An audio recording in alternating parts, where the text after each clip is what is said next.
Hello and welcome to मर्सिंग ले journey. दोस्तों, क्या आपको भी कभी कभी डू डज डिड के इस्तेमाल करने में कन्फ्यूजन क्रिएट होता है? यानी कहाँ पे डू डज और डिड का इस्तेमाल करना है, इसमें क्या आप भी स्ट्रगल करते हो? अगर हाँ, तो ये कोई बहुत बड़ी बात नहीं है, क्योंकि ज़्यादातर लर्नर्स इसमें स्ट्रगल करते हैं। और इसका एक रीज़न ये भी हो सकता है कि डू डज डिड इतनी वैरायटी में इस्तेमाल होता है कि नए लर्नर्स के लिए इसे लर्न करना, इसे समझना थोड़ा कॉम्प्लिकेटेड हो सकता है। बट इस वीडियो के ज़रिए हम आने वाले 10 मिनट के अंदर इसे सुपर इजी बनाने जा रहे हैं। आई होप कि इस वीडियो के बाद आपकी ये परेशानी ऑलमोस्ट ख़त्म हो जाएगी। So let's start it. तो वीडियो की शुरुआत में ही सबसे पहले जो मैं बताने जा रहा हूँ वही इस प्रॉब्लम का मेन जड़ है, या इस सारे कन्फ्यूजन का मेन रीज़न वही है। और वो ये है कि ये जो वर्ब है डू डज डिड, ये एक मेन वर्ब भी है और एक ऑक्सिलरी वर्ब भी है या हेल्पिंग वर्ब भी है। तो वैसे तो वर्ब्स के कई टाइप्स होते हैं उसके क्राइटेरिया के हिसाब से।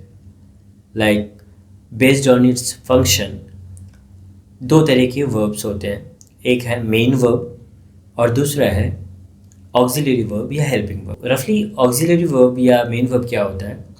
मेन वर्ब होता है जो वर्ब इंडिपेंडेंटली मीनिंग क्रिएट कर सके, और हेल्पिंग वर्ब होता है जो उसे एक सेंटेंस में वो मीनिंग क्रिएट करने में वो हेल्प करता है। इन दोनों को अच्छे से ना समझने की वजह से ही ये सारा कन्फ्यूजन क्रिएट होता है। सो इन दोनों को माइंड में रखते हुए हम वीडियो में आगे बढ़ते हैं, ताकि हम वीडियो को अच्छे से एक्सप्लोर कर सकें और इसे समझ सकें। तो सबसे पहले हम डू और डज के बारे में बात करने वाले हैं, जो कि प्रेजेंट टेंस में इस्तेमाल होता है। सो रूल बड़ा सिंपल है। डू का इस्तेमाल हम कहाँ करते हैं?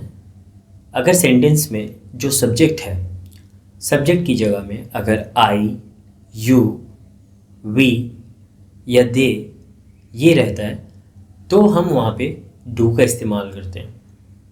Like I do my homework every day, मैं अपना होमवर्क रोज़ करता हूँ। और they do their work in the morning, वो अपना काम सुबह में करते हैं। एंड डज का इस्तेमाल कहाँ पे होता है? जहाँ सब्जेक्ट की जगह में ही, शी, इट या कोई सिंगुलर नाउन रहा, थर्ड पर्सन सिंगुलर, तो वहाँ पे डज का इस्तेमाल होता है।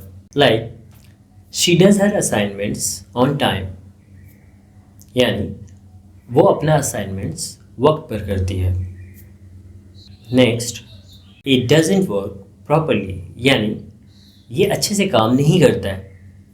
अब हम देखते हैं डू और डज का इस्तेमाल क्वेश्चन में कैसे होता है।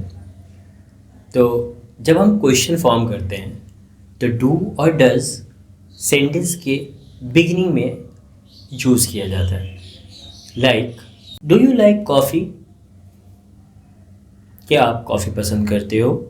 और does it rain a lot here, क्या यहाँ बहुत ज़्यादा बारिश होती है?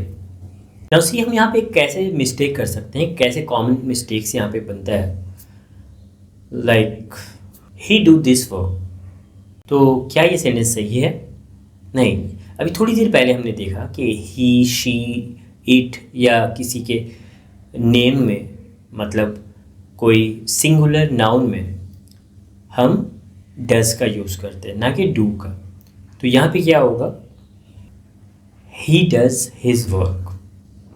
अब हम डिड की बात करते हैं, तो ये बड़ा आसान है, क्योंकि डिड जो है वो डू और डज का पास्ट टेंस है। फिर चाहे सब्जेक्ट कुछ भी हो, I, we, you, they, he, she, it, जो भी, सभी सब्जेक्ट के साथ डिड का ही इस्तेमाल होता है पास्ट टेंस में।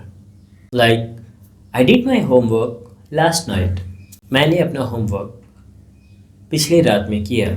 She did a great job on her project, उसने अपने प्रोजेक्ट में बहुत अच्छा काम किया। और डिड को क्वेश्चन में कैसे यूज़ करते हैं ये इम्पॉर्टेंट है समझना, क्योंकि जब भी हम पास्ट टेंस में डिड को यूज़ करते हैं तो डिड के साथ हमेशा जो मेन वर्ब आता है वो हमेशा बेस फॉर्म में होता है।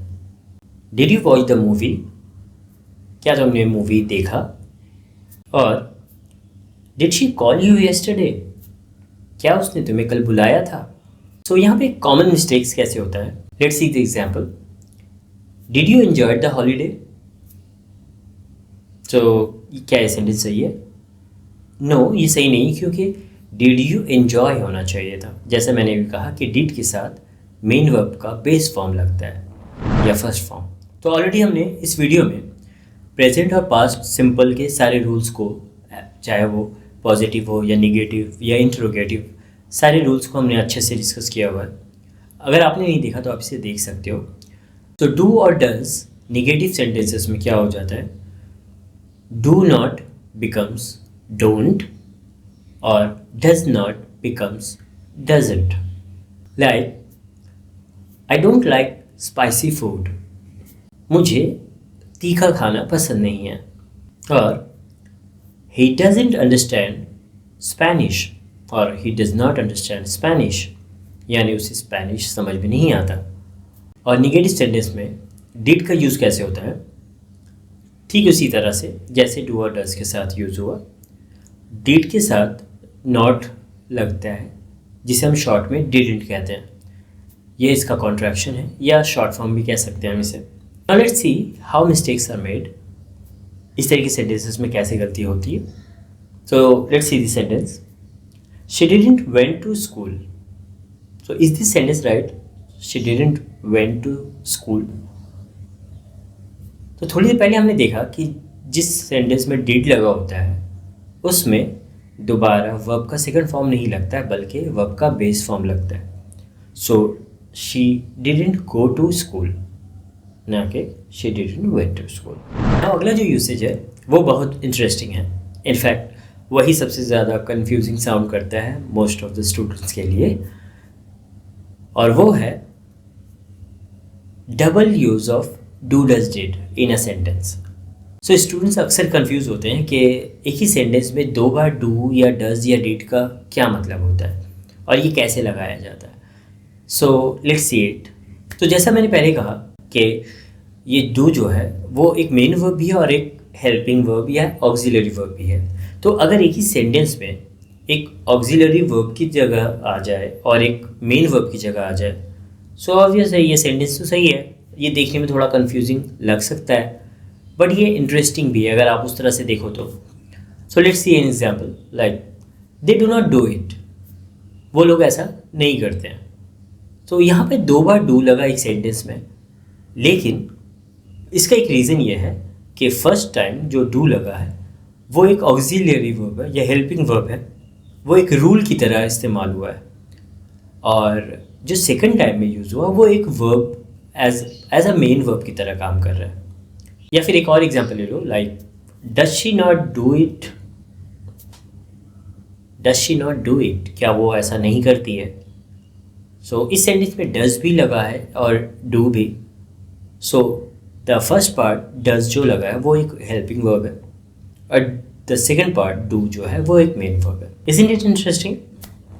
Now let's see the next usage of do does did, which is more interesting. ये है usage of do does did for emphasis, यानी बातों में वज़न डालने के लिए या जोर डालने के लिए do does did का इस्तेमाल किया जाता है. तो यहाँ पे देखो, प्रेजेंट में एम्फेसिस के लिए हम इस तरह कह सकते हैं कि आई डू लाइक कॉफ़ी. तो यहाँ पे आई लाइक कॉफ़ी मतलब मुझे कॉफ़ी पसंद है, तो इससे ये स्ट्रॉन्गर है, आई डू लाइक कॉफ़ी. और शी डज़ एन्जॉय रीडिंग.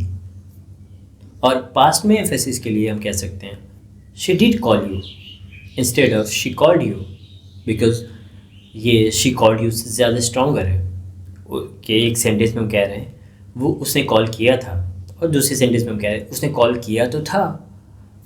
ना हम इसे डिफरेंट कॉन्टेक्स्ट में देखने की कोशिश करते हैं एज करेक्टिंग मिसअंडरस्टैंडिंग.